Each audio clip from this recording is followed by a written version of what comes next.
Nous nous préparons à une saison des ouragans de l'Atlantique qui s'annonce véritablement chaotique. Elle pourrait surpasser celle de 2005, l'année marquée par l'ouragan Katrina. Ce dernier a causé la mort de 1392 personnes et infligé des dégâts excédant les 100 milliards de dollars. Les experts prévoient entre 17 et 25 tempêtes individuelles au total. Certaines de ces tempêtes évolueront en ouragans, avec des vents atteignant ou dépassant les 180 km/h. Déjà, nous voyons des tempêtes sillonner les États-Unis, apportant leur lot de dangers, tels que les tornades, les inondations et la grêle. Nous devons cette situation à l'oscillation australe d'El Niño, ou ENSO. Ce terme complexe désigne les phénomènes d'El Niño et de La Niña, deux puissantes forces qui influencent profondément notre climat. Normalement, les vents de l'océan Pacifique soufflent vers l'ouest, le long de l'équateur, déplaçant les eaux chaudes de l'Amérique du Sud vers l'Asie et permettant à l'eau froide de remonter des profondeurs du Pacifique. Cependant, durant El Niño et La Niña, le schéma habituel est perturbé. El Niño représente la phase chaude du cycle ENSO. Durant El Niño, les vents équatoriaux faiblissent, permettant aux eaux chaudes de se déplacer vers la côte ouest des Amériques. Cela réduit la remontée des eaux froides à la surface. Ainsi, les régions nordiques des États-Unis et du Canada connaissent un climat plus chaud et plus sec, tandis que les États du Sud deviennent plus humides. Dans l'Atlantique, El Niño a pour effet d'affaiblir la saison des ouragans, alors qu'il intensifie l'activité cyclonique dans le Pacifique central et oriental. En Afrique, il entraîne davantage de précipitations à l'est du continent, mais réduit les pluies dans le sud, à l'ouest et dans certaines parties du Sahara. La Niña, quant à elle, est la phase froide du cycle ENSO. Pendant cette phase, les vents d'ouest le long de l'équateur Pacifique se renforcent, poussant davantage d'eau chaude vers l'Asie. En conséquence, des eaux plus froides et riches en nutriments remontent à la surface le long de la côte ouest de l'Amérique. Ces eaux pacifiques plus fraîches déplacent le courant jet vers le nord, provoquant un climat plus sec dans le sud des États-Unis, mais des conditions plus humides et plus froides dans le nord-ouest du Pacifique et au Canada. La Niña apporte également des hivers plus chauds dans le sud des États-Unis et des températures plus basses que la normale dans le nord. Elle tend à calmer l'activité cyclonique du Pacifique, mais l'intensifie dans l'Atlantique. En 2023, El Niño prédominait et interceptait la plupart des tempêtes avant qu'elles n'atteignent les États-Unis. Mais cette année, nous sommes passés à la Niña. Et ce phénomène apporte de l'eau plus froide dans le Pacifique et un schéma qui permet aux tempêtes de se déplacer un peu plus à l'ouest pour atteindre les Caraïbes. Une fois là, elles peuvent facilement se diriger vers le Golfe et affecter la Floride ainsi que d'autres États. La prochaine saison intense des ouragans de l'Atlantique est également liée à une saison des moussons particulièrement active, en Afrique de l'Ouest. Cela génère de l'humidité et des ondes tropicales au large des côtes africaines, capables de traverser l'Atlantique et de provoquer des ouragans. La saison des ouragans de l'Atlantique s'étend du 1er juin au 30 novembre, avec une activité maximale entre la mi-août et la mi-octobre. Depuis les années 50, les cyclones tropicaux sont nommés pour faciliter le travail des météorologues qui informent le public. Il est plus facile de se souvenir de l'arrivée de Leslie que de l'ouragan X34D, n'est-ce pas? Cette année, la liste alphabétique comprend 20 noms, d'Alberto et Beryl jusqu'à Valérie et William.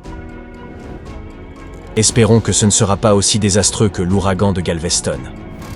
La catastrophe naturelle la plus meurtrière de l'histoire des États-Unis s'est abattue sur le Texas en 1900. Un ouragan de catégorie 4 a dévasté Galveston, détruisant plus de 3600 bâtiments avec des vents de plus de 220 km/h et coûtant la vie de 6 à 12 000 personnes. L'une des raisons pour lesquelles cette catastrophe a été si meurtrière réside dans une politique de communication défaillante. Quelques jours avant l'événement, un météorologue expérimenté avait bien observé que la tempête se dirigeait vers l'ouest. Cependant, le bureau météorologique de Washington prévoyait à tort qu'elle traverserait la Floride et remonterait vers la Nouvelle-Angleterre. À cette époque, le bureau n'avait que 10 ans d'existence, et la science des ouragans n'était pas encore très avancée aux États-Unis. Les chercheurs cubains, confrontés régulièrement aux tempêtes, avaient développé une grande expertise dans leur suivi. Ils avaient donc compris que cette tempête se dirigeait vers le golfe du Mexique. Hélas, le directeur du bureau américain, jaloux de la suprématie des météorologues cubains, avait interrompu le flux d'informations en provenance de l'île. rendant difficile pour les antennes locales d'émettre des avertissements sans passer par Washington. Dans les jours précédant l'arrivée de la tempête, l'observateur en chef de Galveston a commencé à suspecter les erreurs des prévisions de Washington et a tenté d'alerter la ville, mais il était déjà trop tard. L'ouragan a réduit Galveston en ruine. Après cette tragédie, le bureau météorologique a entrepris d'améliorer sa communication tant sur le plan international que domestique. Les responsables actuels s'efforcent de perfectionner leurs prévisions, de soutenir les populations et d'aider les zones touchées à se remettre plus rapidement après le passage des ouragans. On compte tester de nouveaux modèles pour prédire l'intensification des cyclones tropicaux, assister les secours, permettre la gestion des eaux afin de parer aux inondations potentielles et protéger les personnes et les infrastructures. Les bouées météorologiques côtières de l'Atlantique tropical ouest et des Caraïbes ont été améliorées, et de nouveaux dispositifs tels que des drifters, des drones à voile, des planeurs sous-marins et des sondes légères seront mis à profit pour fournir des données en temps réel. Il existe également des mesures que vous pouvez prendre pour garantir votre sécurité avant, pendant et après un ouragan. Si vous habitez dans une zone exposée aux ouragans, comme la Floride, la Géorgie ou les Carolines du Nord et du Sud, vous devez toujours être préparé pour la saison des tempêtes. Élaborez un plan de catastrophe familiale qui détaillera vos actions en cas d'urgence.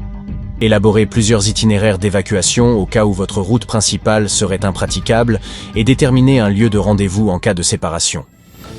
Organisez des exercices pour apprendre aux membres de votre famille à couper l'eau, le gaz et l'électricité, et assurez-vous que même le plus jeune sache comment contacter les services d'urgence. Et surtout, préparez un kit d'urgence prêt à emporter dans l'instant. Ce kit doit contenir des éléments essentiels comme de la nourriture, de l'eau, une trousse de premier secours et des lampes de poche, pour assurer votre autonomie pendant au moins 72 heures. Envisagez d'acheter un générateur pour garantir l'approvisionnement en électricité en cas de coupure prolongée. Stockez-le dans un endroit sûr, à l'abri de la pluie et des inondations, avec une ventilation adéquate. Vous aurez également besoin de radios autonomes et d'éclairage. Un propriétaire judicieux munira son domicile d'une chambre forte pour résister aux vents violents, avec un plafond, un sol et des murs en béton armé. Assurez-vous enfin d'avoir suffisamment de nourriture en conserve et de produits non périssables, ainsi que de l'eau en bouteille pour au moins 3 jours. Lorsque la tempête est imminente, dirigez-vous vers le nord pour vous en éloigner, car elle sera moins intense là-bas. Il est beaucoup plus sûr de garder votre famille et vos animaux domestiques ensemble, loin de la tempête, plutôt que de rester chez vous. Essayez de partir dans un seul véhicule si possible. Suivez toujours les ordres d'évacuation, surtout si vous voyagez en caravane. Faites le plein d'essence et prévoyez suffisamment de temps pour évacuer. Ne laissez jamais vos animaux derrière, car les débris, les eaux de crue ou les objets volants peuvent être dangereux pour eux. Si vous choisissez de rester sur place pendant la tempête, trouvez un endroit sûr pour vous, votre famille et vos animaux de compagnie. Cet endroit ne doit pas avoir de fenêtres ni de vasistas. Si vous vous abritez chez vous, fermez toutes les portes intérieures et calfeutrez les portes extérieures. Trouvez rapidement une pièce avec des murs solides et sans fenêtres, comme une salle de bain ou un placard. Si votre maison n'est pas sécurisée, cherchez un abri communautaire. Rendez-vous à cet abri au moins 2 heures avant l'arrivée de la tempête pour ne pas être surpris au dehors. Apportez une radio à pile avec des batteries de rechange pour entendre les nouvelles toutes les 15 à 30 minutes. Ne quittez jamais votre abri, même si tout semble calme, car les conditions peuvent se détériorer rapidement, surtout si vous êtes dans l'œil du cyclone. Pour une protection supplémentaire, allongez-vous au sol sous quelque chose de solide comme une table. Évitez d'utiliser des appareils électriques et ne prenez pas de douche pendant la tempête. Ne quittez pas l'abri tant que vous n'avez pas reçu le feu vert des autorités. Et restez vigilant. De nombreux dangers vous guettent à l'extérieur.